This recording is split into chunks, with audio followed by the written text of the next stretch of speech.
Historical Zone atau zona sejarah adalah ruang sejarah ketenagalistrikan Indonesia sejak zaman Belanda, Jepang, masa kemerdekaan hingga saat ini. Historical Zone dilengkapi koleksi foto-foto bersejarah serta peralatan kelistrikan yang sangat lengkap seperti sejarah kelistrikan dan PLN serta tokoh-tokoh penemu listrik. Saat memasuki area Historical Zone, pengunjung akan melihat miniatur dari gardu listrik Anim.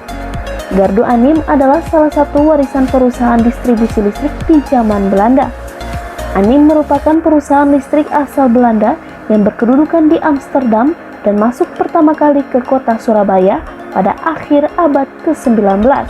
Pada tahun 1909, perusahaan ini dibeli hak untuk membangun beberapa pembangkit tenaga listrik berikut sistem distribusinya ke kota-kota besar di Pulau Jawa. Sejarah listrik dan koleksi benda-benda kelistrikan dari zaman Hindia Belanda merupakan salah satu aspek penting dari museum sebagai wahana edukasi, rekreatif, inovasi, dan informatif.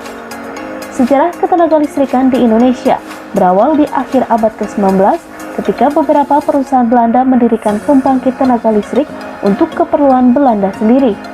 Di awal Perang Dunia Kedua antara tahun 1942 hingga 1945, terjadi peralihan pengelolaan perusahaan-perusahaan Belanda tersebut oleh Jepang setelah Belanda menyerah kepada pasukan tentara Jepang. Pada masa kemerdekaan Indonesia Agustus 1945, perusahaan listrik yang dikuasai Jepang diambil alih oleh pemuda-pemuda Indonesia pada bulan September 1945 dan diserahkan kepada pemerintah Indonesia.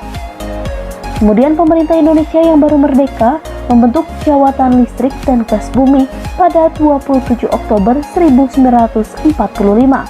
Presiden Soekarno membentuk Jawatan Listrik dan Gas setelah 20 tahun kemudian, tepatnya 1 Januari 1965, dibentuk Badan Pimpinan Umum BPU PLN dan kemudian dibubarkan dan dibentuk dua perusahaan, yakni Perusahaan Listrik Negara dan Perusahaan Gas Negara atau PGN. Perkembangan PLN terus mengalami peningkatan dengan dibangunnya sejumlah waduk dan PLTA dan pembangkit listrik lainnya. Dan dalam perjalanannya, PLN pada tahun 2013 meraih peringkat 1 keterbukaan informasi publik. Tahun 2014, PLN masuk dalam Fortune Global 500 di urutan 480 perusahaan terbesar dunia.